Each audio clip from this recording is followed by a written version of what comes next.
Happy Monday.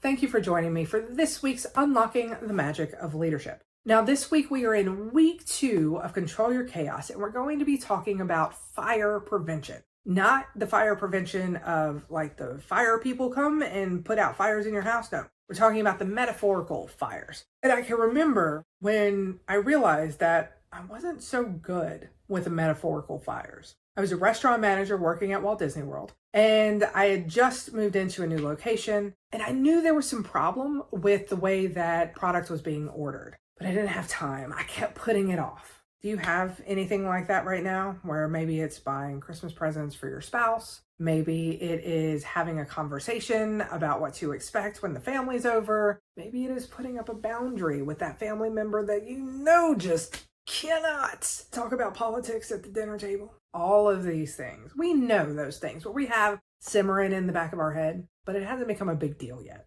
This is what that was for me.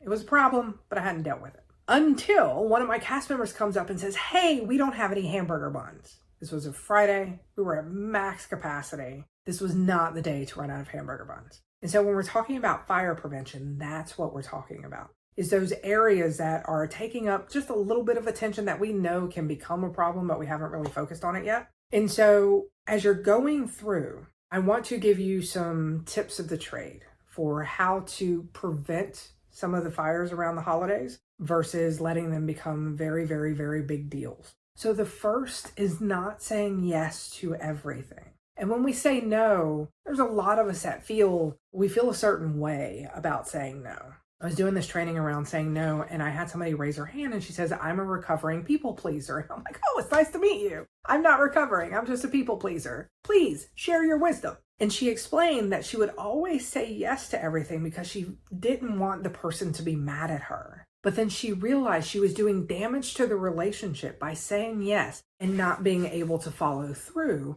versus saying no in a way that showed the person that they were important to her. And when she said this, I was like, can you give me an example, a wise one? And the way that she would say no, if somebody asked her to do something, she would say, thank you so much for asking. I value our relationship enough that unfortunately I'm going to have to say no. I don't want to say yes to something that I know I can't do and take the chance of letting you down or being resentful of you for not being able to do it without burning myself out. So again, thank you very much, but I'm going to have to say no because I want to protect our relationship. That was one of the coolest ways anybody had ever said no that I had seen. And when you think about it, that's the reality. When we say yes to things and we overpromise, many times it's because we want to protect the relationship. But if we say no in a way that gives the person the opportunity to find somebody else to do it and let them know your relationship is really important. I'm sorry, I know this isn't the answer that you want to hear, but I don't want to take the chance of letting you down. It lets the person know that that relationship is important. And then the important part is 1, stop talking.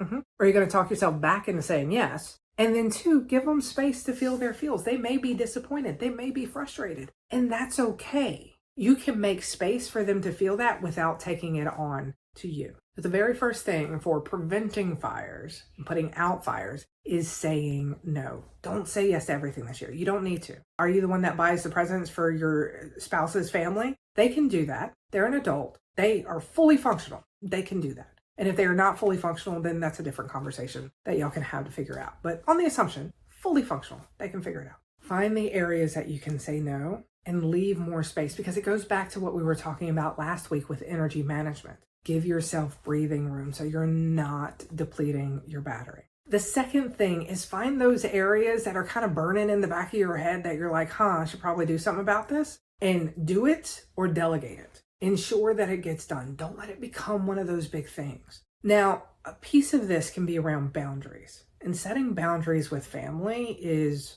hard. But it's okay to have conversations about what is and is not acceptable, especially if you're the one throwing the parties. Now, if you're going to somebody else's house for the party, you know what your boundaries are. You don't need to tell people. You can, I have a boundary. Once if they start getting sloppy drunk, I'm out. I'm not about that life. If they start having conversations around politics and it gets heated, I'm out. I don't need to explain my boundaries to everybody. I express my boundaries when I say, okay, everybody, I'm going to head home. Have a great night. But if you are hosting, then it's okay to have conversations with people. Make it a blank statement. You don't want politics at the Christmas table? No politics at the Christmas table. If you don't want politics at the holiday table, no politics at the holiday table. So it's okay to express these boundaries and then hold to it. It's uncomfortable, but this is how we can prevent some of those fires versus at the end of the holiday season feeling completely and totally burnt out, like we had nothing left to give. So here it is, the 3 things. So the first area is saying no. And the second area is look for those moments where maybe it's smoldering and go ahead and start taking steps to put